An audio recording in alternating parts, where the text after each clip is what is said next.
Hi, I'm Allie. I'm Nick. And this is the But Have You Tried bookshelf.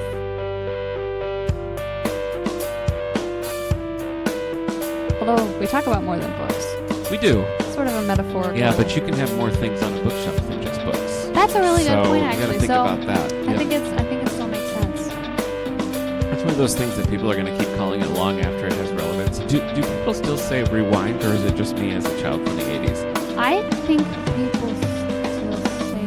Okay. All right. But, I also grew up rewinding things, so... Okay.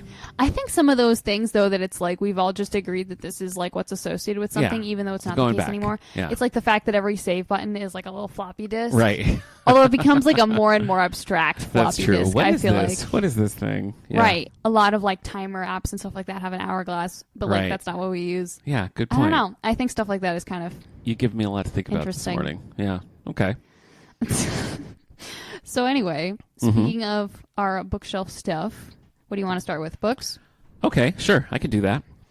Let's see. I finished a few things that I would be delighted to tell you about. Well, I'm excited to hear them. I finished The Flight Attendant by Chris Bajalian, and this is one that I had first watched the miniseries that was based on the book. Does that have the girl from Big Bang Theory? Yes, it's Kaylee Cuoco from The Big Bang Theory. Isn't it absurd that I know that, given that I have not, in fact, watched The Big Bang Theory? Yeah, that is kind of weird. Yeah. Do you know what's funny, though? In the book, the character of Cassie, who Kaylee Cuoco plays in the TV show that came much later, in it, she watches The Big Bang Theory. And I was like, look at that. It's all coming full circle. That's crazy. Unintentionally meta thing that happened. But here's what's funny about this. I watched the show, and the first season basically adapts the book, and the second season extrapolates. It's just its own story using the characters. Understandable. I read the book and was shocked at how basic it was. Huh. All of the depth and the intricacies of the characters and the things that made it such a compelling show are just absent from the book. That's so weird. I feel like usually, Right? if there's going to be a discrepancy, usually the book has more depth. I know. And maybe because it was, but it's not, it's like an 8-episode thing or whatever. But we did the book club on it, and people were pretty lukewarm on it. And I was the only one who had read the book and seen the show. And so people would be like, well, this character just kind of falls flat and it doesn't really go anywhere. And they probably got sick of me being like, but in the show, But it's true. It really feels like it's weird. I can't think of a lot of examples where that is the case, where the adapted media is so much better. I feel like arguably How to Train Your Dragon, although I feel like that's more so just different. The books are goofy. Yeah. In the genre of Captain Underpants, that kind of vibe. Okay. And the movies are beautiful animation and everything. Okay. So I feel like you might say that the movies are better depending on your personal criteria for what you value in something. Okay. Are you excited about the live action things with that? How do you feel about the Dragon books, movies? So whatever? I like those movies a lot. Okay. And I don't understand why they just keep making live action versions of everything. I don't understand that either, although I do have one that I'm going to talk about in a little bit. Okay, so well, I'm excited to hear about it. Okay. But I, when they made that live action Cinderella, I thought that was pretty good. Oh, I did too. And I liked that that they added a lot more to the story. Yeah. I feel like that made it feel more compelling. Because, the original movie is great, and, the original legend and everything. Yeah. Super fun. But, it does stretch credibility a bit. For sure. And I feel like the fact that it's you have her interacting with the prince before the ball and everything, I feel like that really updated it in a nice way. Yeah. But then they were we're going to do this with everything. And I feel like they did not add and make changes to all the other ones the way that they should have to keep that theme going. Definitely. So it seems weird that they're making a live action version of How to Train Your Dragon. I probably will watch it because I am curious. Okay. And I'd be very interested to see what that looks like in live action. Yeah. But they probably shouldn't have, I guess. Probably just stop, yeah. Well, I know we're talking about books, but I mean, this is the perfect segue into me telling you that I watched Snow White. Oh, how was it? My son and I went to see it just sort of on a whim. We were in Olean, and I was like, what's playing? Snow White? Let's do it. He had never seen the original, the classic. This was his first interaction with Snow White. So all of the beats that we all know so well, he was not seeing them coming or anything like that. So it was a real... That's wild. Interesting to watch it with him. I thoroughly enjoyed it. And then to watch it get trashed and review bombed and everything, I'm just I don't get it. I mean, it's not, it's it's political stuff, right? I mean, it's I think so. Yeah. I am kind of curious to watch that one, partly because, again, I feel like part of what made the Cinderella one good was it's one of the older Disney animated prince. And so it's there are more things to update. And so I'm kind of curious about Snow White because it's also one of the like older OG ones. Yeah. But I don't know if I feel like going to see it in theaters. That feels like a big commitment. I don't know. I think it was worth it. I mean, I enjoyed the music. I liked the expansion of the story. I mean, they deal with the fact that like Snow White was the princess. Like she was a very public kind of person, and like she had parents who were the king and queen, and like that never really plays into the Disney thing. And her and it feels like it should. It should. And her character is really kind of relegated to being Cinderella-esque and like hoping a man will save her. And this movie doesn't really do that, but I thought the imagery was good. I thought Rachel Ziegler, is it? I thought she was good as so you don't know, but I thought she was. I know who it is, but I don't know how to pronounce her name. And like, is Gal Gadot going to win like an Academy Award? No, probably not. But I think that she was also fun. And I mean, like, I haven't seen her in anything and been like, wow, she didn't do a good job. Right. You know what I mean? Yeah. Like, so. I don't know. I feel like the negativity doesn't have a ton to do with the movie, and I would recommend it. I mean, when we got home, like we put the soundtrack on and we're just kind of listening to it in the background. Okay. I thought it was good. Well, maybe I'll make the trek to see it in theaters. Yeah. I feel like a lot of the time, if I don't see a movie in theaters, it doesn't have as much to do with the movie and has more to do with the fact that I don't feel like driving 45 minutes both ways. Yeah.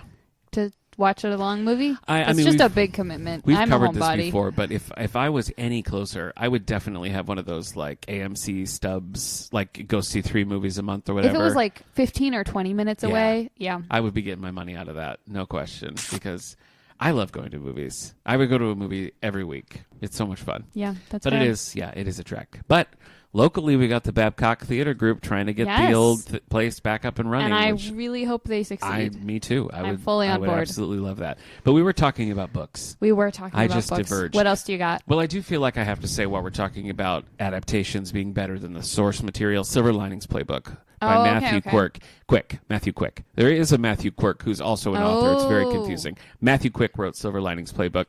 Good book. Great movie. Bradley Cooper, Jennifer Lawrence. I mean, it's so much better. Like the pacing, the structure, like it's a much better story in the movie than it is. Well, I feel like some things are just like they play better in film or they play better in text. Yeah. And so I think that's true. Maybe you try and write something as a book, but secretly it just needs to be a movie. Yeah. It could happen. The other thing I finished, we have a long-standing tradition here at the David A. Howe Public Library, and specifically on the library podcast, where Amanda Smith and I will do a Star Wars book club together. We've done this every year for, 7 or 8 years, something like that. Once again, we're going to be crossing over with The Sindorian Life, and we're covering a duology of books called MedStar, and it's by Michael Reeves and Steve Perry. These came out in about 2005, I think, when you were in kindergarten, and I read them then, and I loved them.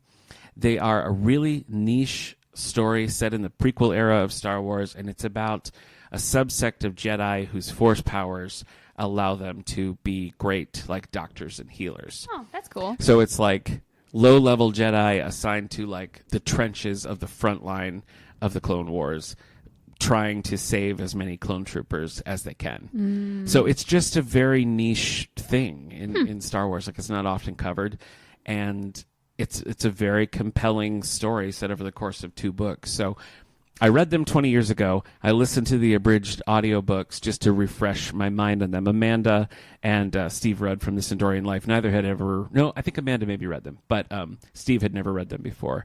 So I refreshed on the audio and reminded me why I don't like abridged audio, because the story is...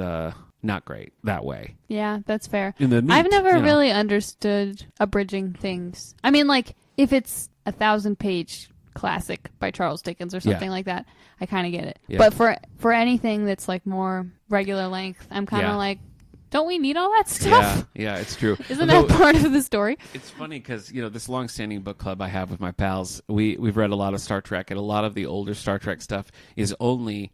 Like, if they do a lot of audio, and it's only abridged. And there was one, it was called The Devil's Heart by Carmen Carter, and 3 of us listened to the abridged audiobook, and 1 person read the full book. And the ones who listened to the abridged were like, wow, that was great, it was so good. And my brother, who read the whole book, was like, this was terrible, it was awful. So, like, the abridgment, I guess, did that one a favor. That's really interesting. But anyway, the MedStar duology, 2 books, we have it here in the collection. I would recommend it to Star Wars fans, or even just, like, the interpersonal stuff is good. So I think a general sci-fi fan Okay. could pick a lot of it up because you don't need to know that much about Star Wars. Yeah, you really don't. I That's mean, nice. it works pretty well. So those are the two that I have finished. What about you? What are some things you've read? So I think we've talked about how in recent years I've gone on this big journey of reading all of Emma Lord's books. Yeah. These are mostly like cutesy YA rom-coms where the main character has dreams and makes friends. Okay. Which is a good time. And recently she released The Rival, which prominently features pancakes. Pancakes. Each one has like some kind of sweet, fun treat associated with it that's strongly important to the plot. I had pancakes for breakfast. That's incredible. That's it. I don't have anything more to add. No, to that's it, but... that's good information. So are you enjoying this book then? Yeah, I mean, I finished it. I binged it down. It was good. And I also reread Dungeons and Drama because look at you. I have no restraint. Is this just comfort food, or are you just pretty like much, I need something pretty relaxing? Much. Okay. I was like kind of in between audiobooks, and I couldn't find I had one that I wanted to listen to, but it wasn't available. And I was like doing dishes or something, and I was like, I just want something. And I looked, and it was available, and I was like, oh. Yeah. And so then I just listened to the whole thing. This wasn't on my list, but I'm going to tell you anyway. I'm currently reading Archie's Giant Comics Hop. It's it's 100% comfort food. I checked it out from Libby. It's like 500 pages of random Archie comics from over the last 50 years. And that is sort of my go-to for when I'm like, I can't do something heavy, but I feel like reading or I feel like a comic or something. So it's nice to have something that's just a good, you're going to like it. Yep. It's relaxing and nice. Yep. It's a good time. Yep. All true things. We all need those. All true things. Okay, what else? Finish anything else? Those are the main things I finished. Gotcha. I ran into a little bit of a problem where I was listening to the 11th Flavia DeLuce and I ran out of time. Oh. So I'm still reading that because I had to get the physical copy. Wow. I know. Okay. It feels weird because I've mostly listened to all of them. And so it feels a little weird to be reading it, but from what I only have a few pages I have left, experienced of those books, I feel like the audio, it kind of suits itself almost to like a BBC radio-esque. Yeah, well, telling. The reader does this very good British 11-year-old girl with lots of opinions kind of voice. Yeah. And I feel like does good voices for the other characters and everything too. So it's weird though because I'll be reading it and it's I'm just hearing how the voice actor says it. Yep. So, I mean, I'm still getting the experience, I guess. Yeah, that counts. I am still working on that. What are you currently reading? Oh, anything geez. going on? Okay. Well, I'm still reading Payback by Mike Lupica. That's the Sunny Randall book that I'm on. Okay. I picked that up when we were doing that episode. But my wife, also a huge Sunny Randall fan, so I've been reading it out loud, which just means it's going to take a while. Understandable. Because I'm not pounding through it. I'm reading 15 pages at a time. But I am enjoying it. It's a different kind of thing. It's more of she's not really on a case. It's like a personal sort of vendetta. In this book, Spike, Spike from her best friend, her confidant, he was sort of the victim of a sleazy deal and is now and she's like, no, this will not happen. So it's her taking it to Spike's enemy. So yeah, it's fun. It's good so far. The other thing I'm reading is for the book club, and this is the pitfall of having to read a book for a book club, because I'm reading The Remarkably Bright Creatures by Shelby Van Pelt, which you should absolutely read because of your love for the noble octopus and the fact that there are chapters from the octopus perspective. I feel like Corey has been trying to get me to read this one for maybe a year or so. Okay. Well, maybe the time is here. Maybe. Here's the thing. I'm not in the mood to read this book. That is the struggle with the book club book. I like it. I'm enjoying it. I read it, and I'm just like, yeah.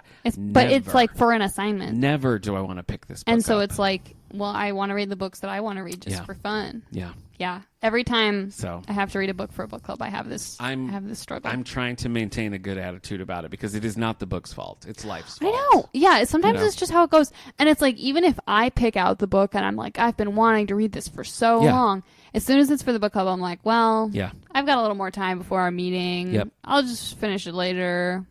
I have gotten better at, I used to really make myself slam through things so that I could get to the next thing, and I'm making healthier choices about what I put on my reading. So it's okay, but I wish that I was in the zone for it. What about comic books? You reading any comic books? I don't really have much going on comic book wise. Webtoon. I'm still reading A Spell for a Smith. Gotcha. And Lady Liar finished. All done. Which is wow. Both good because it had a good ending and tragic because it's done. Okay. So I'm really hoping that I read another one by that same webtoon artist. Okay. Years ago now, which I really, really liked. And so I was so excited when I saw that she was doing another one. So I'm hoping that she'll do another one sooner or later. But like, you know, she probably wants to like take a break and be a person and not be like constantly drawing webtoons every week. So Living might be life. a while. Yeah. I realized there's more Heartstopper that I hadn't read, so I jumped back into that. Oh, fair. Where are you? Are you caught up? Or are you still... I have read volume 5. I was reading them in the books, so I've just kept reading them in the books. And like, I'm sure there's more out in the webtoon that I haven't read. Not a ton. Not a ton much. post 5, no. But I feel like it'd be hard to figure out where I need to get in, and also it's like I've started on this path. Yeah, sure. I'm committed to it.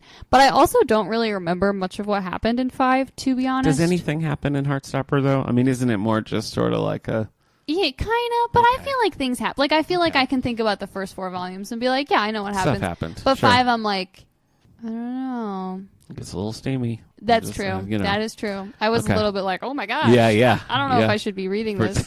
This feels voyeuristic. Yeah. I need what I really want is a light superhero, like original superhero tinged webtoon, and I just haven't. There was one called Supersonic Girl, which I loved, and I read the whole thing, and that author doesn't have others, and I've tried a few, and the problem I find with webtoons, particularly if you're trying to do like superhero vibes, is that they tend to be, in my opinion, too intricate. You know? Like too many plot lines and stuff? Yeah, it's just like the story is more complex than I want for something in that format. Yeah, I understand that. Well, and I feel like if you're reading one that releases every week, also it can be hard to keep up with what's going on, especially if there are a lot of plot lines. So, like, I read all of Lore Olympus on Webtoon as it came out, like, week to week, and have been for, like, years. But then when the finale was coming out, like, that whole last season, I feel like it was just so hard to keep up with what was going on because there were, like, so many storylines and, like, politics stuff and, like... And so I stopped reading it every week and would like wait a couple weeks and then like binge a couple episodes together to try. But I feel like I just need to reread the whole thing because like I feel like there's so much that I didn't catch because it is kind of that format. I feel like can be difficult if you're trying to like remember complex information. For sure.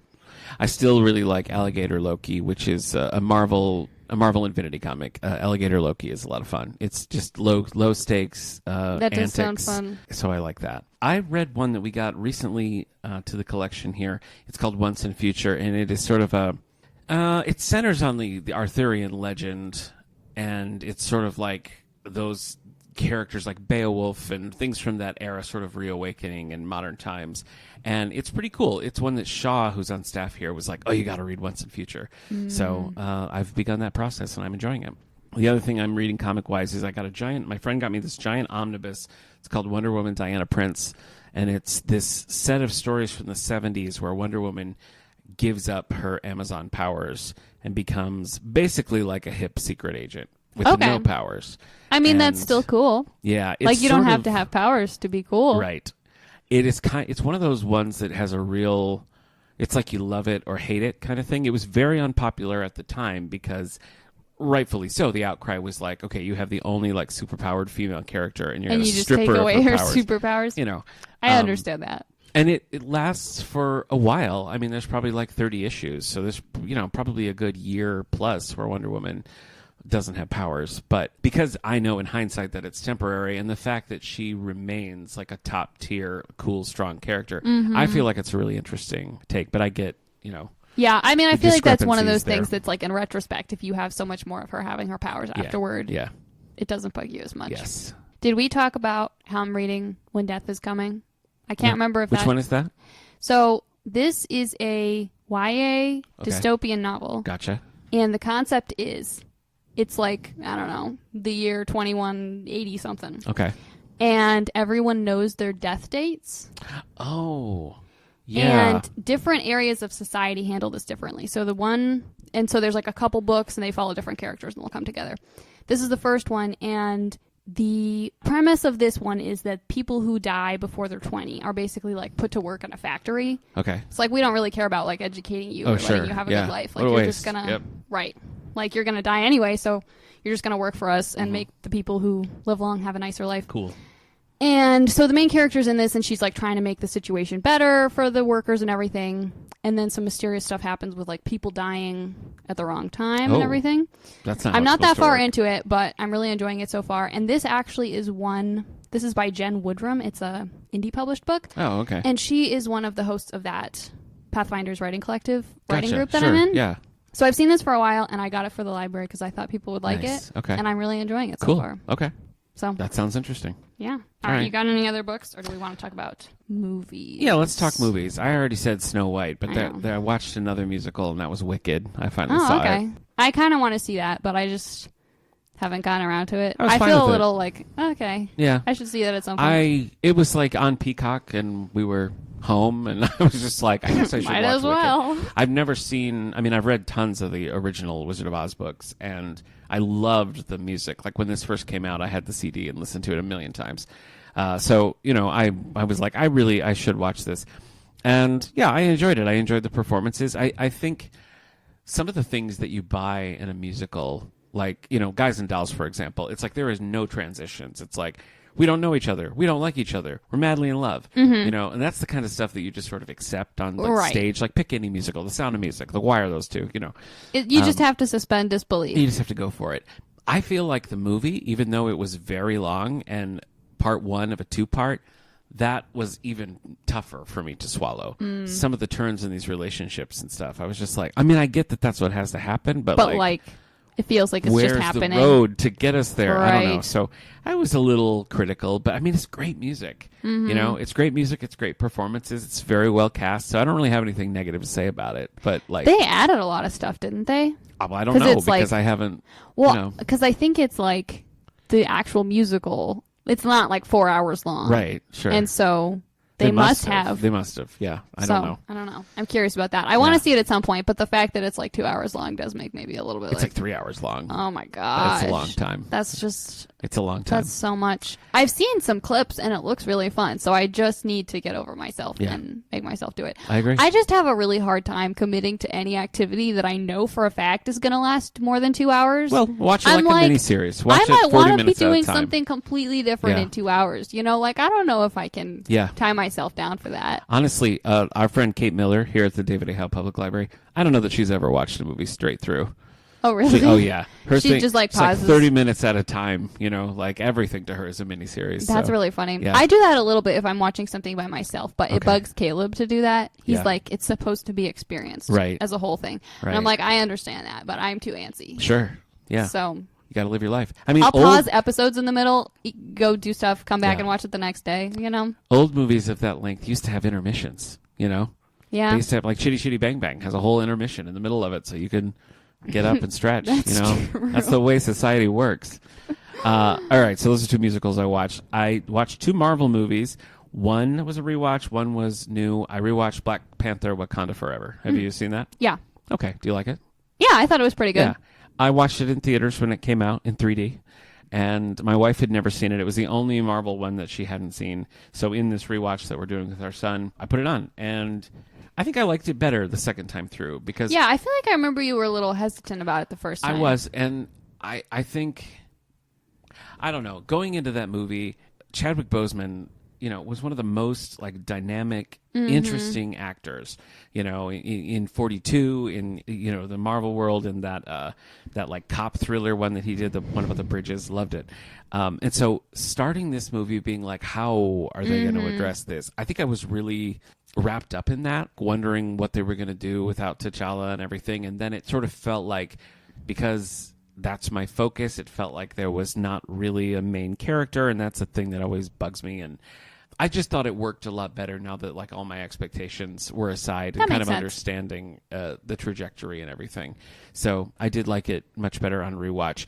Kraven, on the other hand, is just as bad as everyone says. Oh. It's unwatchable. I mean, it's just not good. It's some of the worst CGI is that one of those, I've ever seen. It's a Sony Marvel. Okay, I was going to say the Spider-Man villain ones that they keep doing. It's in the same level as a Morbius or a Madam Web. Yeah, I don't know that I've heard a good thing about a single one of those, to be honest. The Venom movies are pretty fun. Okay. I think that's the only exception, though. Okay. And the Venom movies like live or die on the performance of Tom Hardy, and he's leaving nothing on the table. So, he's he all can for be the it. saving grace. Kraven was terrible, and there's a lot of like, he's like a big game hunter, so there's a lot of like lions and animals and things, and like, it couldn't have looked worse if those things were hand drawn. I mean, it was. I haven't seen CGI that bad, maybe ever. Like, I don't know what they were thinking. I don't know what they were doing. And the fact that they were allowed to use Spider-Man, or they were allowed to use, like, say, Spider-Woman or Spider-Girl or any of these other, like, Spider characters, and they chose, like, a Kraven the Hunter movie. It's just... It does seem weird. And I don't know why. This was a day that I was sick, so I was just home on the couch, and I was like, well, maybe I'm in the right mood for this. I don't know why, because Morbius was awful. But Morbius at least was, like, doing a thing. Like, it was a bad thing. Right. But, like... It was going for it? Yeah, it had a POV. You know what I mean? Okay. It was like, it's a terrible movie. Madam Web, I think, actually is worse than Kraven. But those two definitely are on my list of worst movies of all time. Wow. So. But I love Snow White, so I mean, what do I know? What about you? You watching movies over there? I actually have watched a few more you. movies than usual. All right. I watched the movie Selma. Oh, sure. Which is about like the Selma protests, Yeah. Martin Luther King Jr., all that stuff. I thought it was very well done. I don't know that much detail about that history. Okay. So I like the accuracy. I'm like, I assume it was good. So just the current world stakes were not depressing enough. You wanted to watch Selma. It was my mom's idea. Okay. She likes to watch movies like this. I see. Mm-hmm. Have you ever read John Lewis's March graphic novels? No, but I've been meaning to. You should.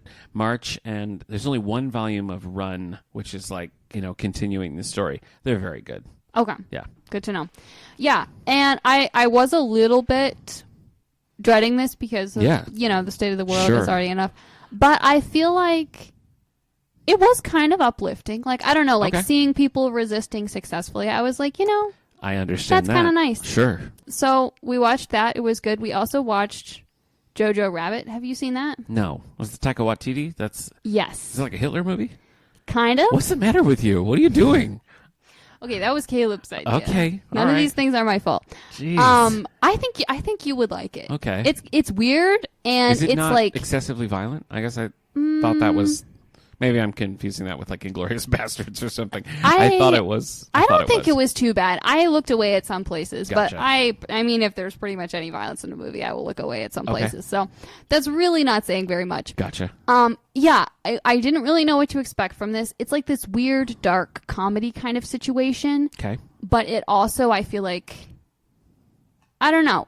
I feel like it goes into a fair amount of nuance and complexity of like the experience of people living in Germany in World War II, and like this boy who's like basically been brainwashed, and he's all like, "Oh yeah, Hitler's great, the Reich is great," and then he finds that his mom has been hiding a Jewish girl in his house, and he has like a personal crisis about this basically, and has to like question all the propaganda that he's been fed and everything. And so I feel like they did I was surprised and impressed by how well they like balanced the complexity of that, I guess. Okay. But I think you would find it interesting. Yeah. All right. Maybe sometime if I can stomach that. 2 movies is pretty good for you. I have another one. Oh my gosh. Page 8. Wow. I don't know if this is actually a movie or if it's more miniseries-esque, but it's like the first of a sort of spy trilogy. Right. And it's like Rachel Weisz, right? Yes. Yeah, okay. I know what you mean. Yeah, and so it's like it's like I don't know, people talking and like secrets and mysteries and not so much the like Bourne running around people talking. Shooting things. Okay. And we started watching this and I was like, wait, I recognize that character's name. And then we got to like, I don't know, maybe 2/3 of the way through and I was like, okay, I've definitely seen this before. But you saw it before? Like you saw the whole thing before? Somehow I didn't remember pretty much anything except that one character's name. Huh. And like as it went on, I was like, I must have seen this because of that. Was his name like Farts McStuffin or something? No, it was Nancy Pierpan, which I feel like is kind of a recognizable name. That's Rachel Weisz's character. Okay. But I had a good time. I was weirdly thrown by how much, like I started to be like, okay, this is familiar, but I was thrown by how much I didn't remember it. Are you still reading any of those George Smiley books, like the John le Carre? Like I want Taylor? to. Okay. I haven't read one for a while, but I intend to read more of them. Gotcha. All right. What else? What does that leave? Shows. Okay. Well, let's see. You know what? I started the newest iteration of Doctor Who. Oh, yeah? Doctor Who is one of those things where, like, I wish I could roll with it, and I've just never really been able to. And I haven't seen, like, what I've seen is a handful of, like, the original stuff, which is, like, drop dead boring. Like, the very first Doctor I can't blame like, you for not rolling with that. And then I watched in its entirety, the Christopher Eccleston, like, season, I guess. Okay. And I enjoyed that all right. Like, he grew on me. I liked it by the end. I never watched anything in between, like David Tennant to Jodie, I can't remember Whittaker. Never watched any of that kind of stuff. And the new stuff came out, and we were just like, what should we watch? And my wife loves Doctor Who. She's watched tons. And I just, like, put it on. And, yeah, we all liked it. Nice. Who knows? I mean, all I saw was Disney Plus listed as, like, season 1, episode 1, but it was, like, the Christmas special, which I guess is, like, a thing in the Doctor Who world. So that's all we've watched so far. But I liked him. I liked the new Doctor. I liked the companion. I feel like I could roll with it. So who knows? I'll keep you posted. I'll be excited to How hear. do you feel about Doctor Who? I like Doctor Who. I haven't watched as much as I want to. Okay. I've seen, I think, all of the Matt Smith stuff. Gotcha. Most of the Eccleston stuff. Select Tennant episodes and select Capaldi episodes. Yeah, Hillary loved Capaldi. Like, didn't expect to, but that sort of ended up being her favorite. I was kind of against it when he became the Doctor. Ageist? Is that a little bit. Okay. I mean, I was like, maybe 16 at the time, so my perspective on things was a little different. Sure. But I feel like the episodes that I've seen, I do like. And so, in retrospect, I feel like if I watch more of him, I will like it more. And then when the Jodie Whittaker stuff started dropping, I really wanted to see it, but I felt like I needed to watch the Capaldi stuff first. And then I was just watching too many other things, and so I haven't gotten around to it, which is a travesty. But I feel like that's often what stops me, and that was why I just was like, the little bits I'd seen of the current iteration, I was kind of like, I don't know, that appeals to me. And usually I'm very, like, militant about, like, no, I have to pick off where I left off, which is, like, episode 3 of the David Tennant era. And so then I just never do it. But I was just like, you know what? Well, and it's like, I think so much of it for me, whether I can jump in or skip, has to do with whether there's, like, overlapping companions. Yeah. So I feel like it's hard to dive into Tennant without watching Eccleston. Sure. But there aren't any overlapping companions between, well, I mean, not right off the bat. Sure. Between Tennant and Smith. So if you want to dive in with the first Smith episode, you can really just hit the ground running. But I feel like there were some overlapping companions between Capaldi and Whittaker, and that was why I felt like I couldn't just jump. But I could be wrong about that. It's possible that I'm working on bad information, and I've been torturing myself for no reason. Well, who knows? If I love this, maybe I will go back and, because my wife is always like, you have to watch the David Tennant stuff, because I do very much enjoy David Tennant in things. Yeah, so, and I feel like he's really fun as the Doctor. Yeah, I believe that. Some of even this one, like there was like goofy goblins and like a goblin ship and everything. Oh yeah, you just have to accept that. When it kind of started doing that stuff, I was like, yeah, this is why. I remember when I watched the first Christopher Eccleston one, and they're like being chased by mannequins in a department store, and I'm just like, I can't. I don't know. The effects in that season are bad. Which is kind of fun. Like the terribleness of the effects in that living plastic episode, I think is kind of a selling point, honestly. But you have to be going for that, I honestly don't know what my problem is. Like sometimes I'm fine with that kind of thing. It doesn't bother me at all. And other times I'm just kind of like, no, this is so corny. How capricious of you. I know. I just have a problem with Doctor Who. But this could be the end. Yeah. I'll be excited to hear. I finished some things that I got to tell you about. I watched The Pit, which is it's on Max. It's a hospital drama. Okay. It stars Noah Wyle, who is also in ER. They're not connected, but he was, famously in ER. I feel like I know him. The Librarians. Okay, that's why. That's why I was like, why is that name familiar? Can I tell you, this is my favorite part of But Have You Tried? Me talking about something and trying to like map your brain about how you would be able to connect to fair. it. I feel like we've been getting better and better. I think so too. There's a new Librarian series coming out. Are you aware of this? Did you watch the series or just the TV movies? I think I just watched the movies. The new series, like I keep seeing stuff, and I'm like, maybe I need to watch these. Because I watched the movies, at least the first one, because I remember Bob Newhart. Yeah, did I watch the second movie? I don't know. There's like, I want to say 3 movies, and then the series with Rebecca Romijn, and now this new... Yeah, I don't know. I feel like I might be missing some Librarians lore, but anyway. The Pit is set in a big ER trauma center in Pittsburgh, and it is 15 episodes, and it's one 15-hour shift. So it's like episode 1 is like 7 a.m. to 8 a.m. and then the next episode is 8 p.m. to 9 p.m. That so sounds exhausting to even 24-esque. watch. Well, we watched it at a weekly drop, so there was no binging of it. It was one episode at a time, once a week, old school, and it's I would say masterfully done. I mean, it really, you'd think that would get, I don't know, oppressive or annoying or like, can we just get on with it? But right. They really did a good job of, you saw a character and you didn't see them again for 5 episodes, and like that's not weird because that's like 5 hours of real time, and they were just in another room, And the way they layered in introducing characters and stuff, I thought was just very effective. It was tight, and that's what I appreciated about it. The writing was good, the layering of the characters was good, the interpersonal. Obviously, things sort of escalate as it goes on. Definitely some look away moments in this. Like it's not. When some real trauma starts happening, there was a lot of me just being like, I won't be looking at the screen. Mm-hmm. But I highly recommend it, and it was quite a hit. So okay. I feel like usually when I really get into something, it's a niche thing and it's canceled after 5 episodes. So this was fun. Speaking of things that were hit that I didn't like, and that would be Andor. You didn't. I don't know, didn't Allison. work for you. I just don't know. I never really cared about Rogue One. Like I watched it and I was like, yeah, whatever. I didn't really need to know, but fine. And I just rewatched Rogue One only for the second time, theaters, and then like last week, and I still was kind of like, yeah, whatever. Okay, well, because sometimes when you rewatch something after you see it in theaters, you change your mind on it, especially if it's the drive-in. And fair. I really hoped that would be the case because Rogue One is like beloved, right? And I really thought maybe I was just in a bad mood, or maybe I just whatever. But no, I still just don't really care for it. I don't know. Do you like it?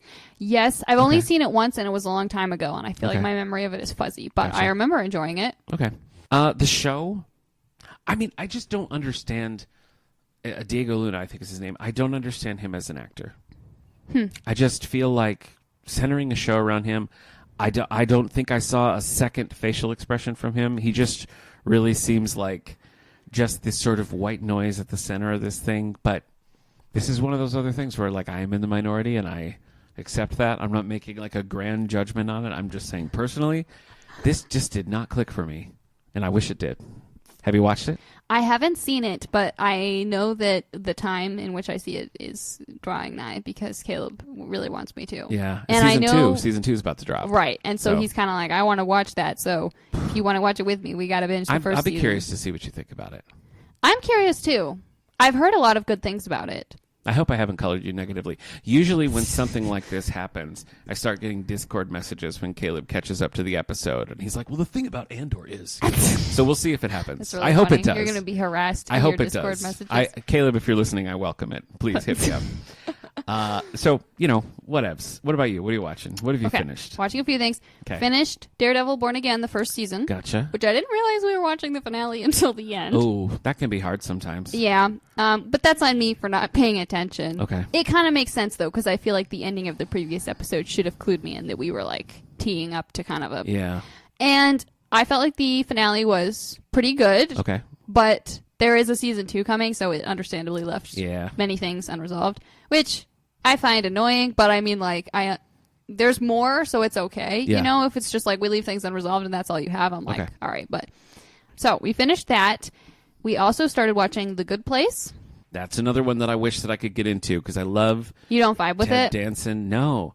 And Kristen Bell, I mean, Veronica Mars remains one of my favorite shows of all time, and I've started that a couple of times, and I don't know if I didn't give it long enough or what, but I don't know what to tell you. Thumbs up for you. I feel like you should like it. It would make sense for you to like it. Maybe like it's an Only Murders in the everything. Building situation where I'm just... I still think you got to give that. Some weird emotional block on it. I'm not Maybe. sure. I don't know. You need to like hypnotize. Yeah.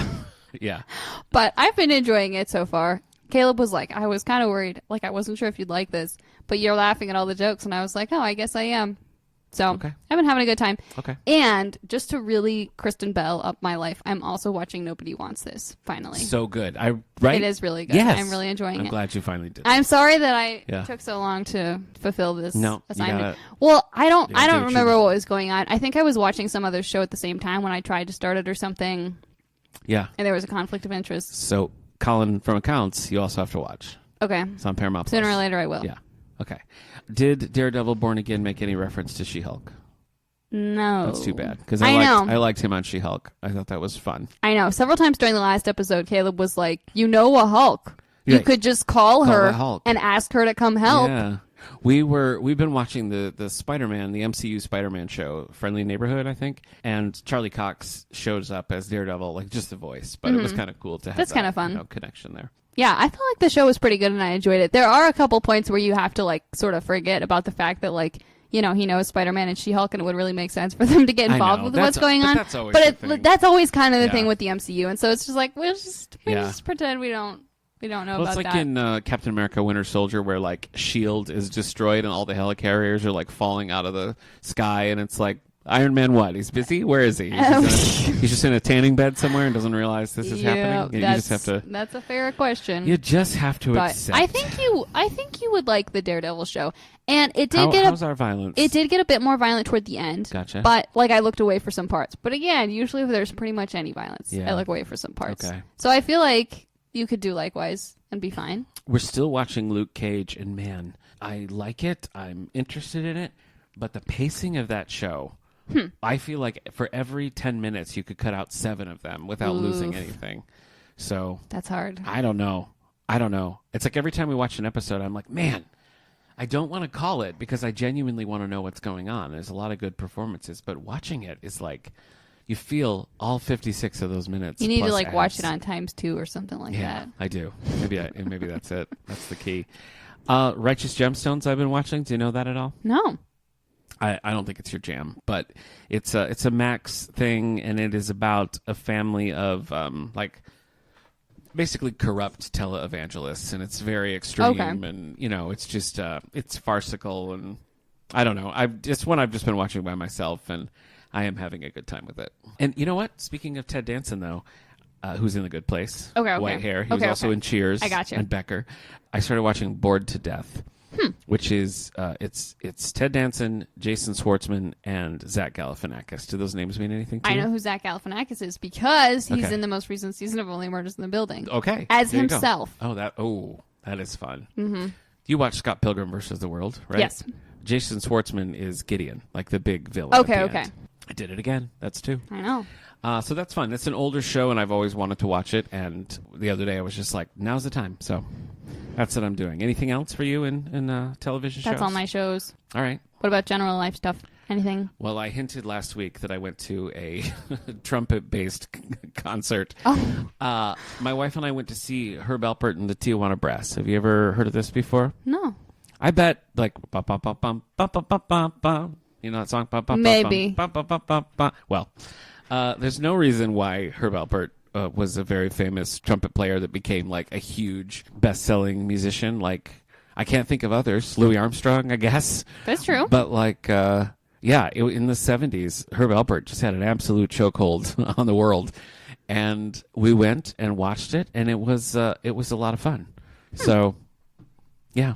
Well, nice. Yeah, I made a playlist of those songs to kind of like refresh my memory of it. We were just listening to it in the car. We're all just like bopping down with these like brassy. That's fun. You know, yeah.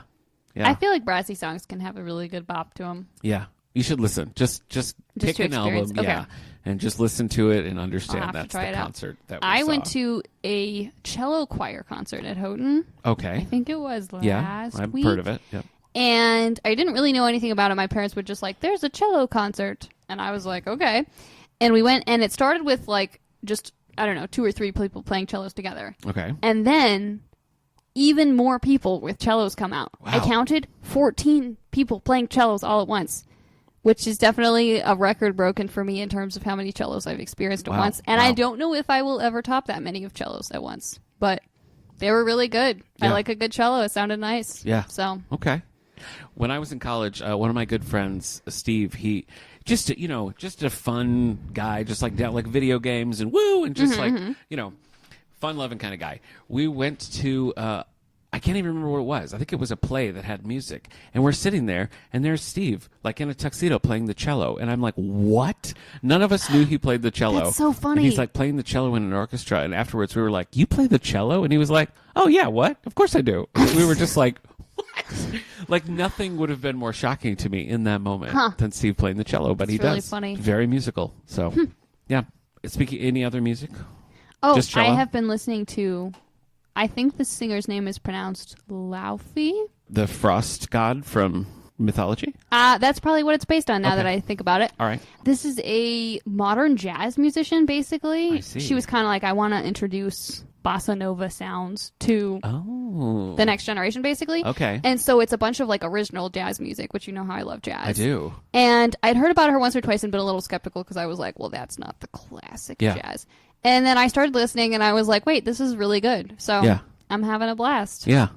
That's fun. Yeah. At the Herb Alpert concert, he is married to Lonnie Hall, who was a famous singer in the 60s and 70s with the band Brazil 66, which has a lot of bossa nova kind of sounds and everything. And during the concert, he brought her out, and she did a little set of Brazil 66 songs. That's so fun. You should check out Brazil 66 as well while Maybe you're I listening will. to like bossa nova music. Okay. It's always something with you. I know. You never know what I'm going to be up to. Yeah. Yeah. Have you started our assignment for this coming episode? I have not. Me neither. Have you? Okay. No. Well, Animal at least Farm we're in the by same boat. George Orwell. This was decided by a Darth Vader mug full of things that neither one of us have tried before. It was Destiny. Yeah. It was Destiny. It was Destiny assigned and by the Darth Destiny. Vader mug. Yeah. Yeah. Destiny and the Darth Vader mug sounds like it sounds like an Origami Yoda book. It you know really what I mean? It's like does. children's, yeah. No, I haven't started it yet, but we have a display of George Orwell stuff on the But Have You Tried bookshelf right now, and I've had a copy of Animal Farm forever. Well, so now's the I just time. need to pick it up. Yeah, but I don't want to do it too early. Because, I like, gotta if get you read the closer. whole thing, then it won't be fresh. Is that what you're thinking? Yeah, I like to do it so I'm a little closer to it. And I got to read this darn octopus book that I don't want to read right now, so I got to do that first. You know? Yeah, I understand. So, but I am looking forward to reading Animal Farm because I'm not depressed enough about life right now. So I think Just a little more. a little Orwellian more would be good. hellscape. It'll be nice to live it and read it at the same time. Do you know what I mean? I Yeah, think the two just of those, really a dual really be able experience to apply situation. that. Really immersive. Mm-hmm, I think Absolutely. so.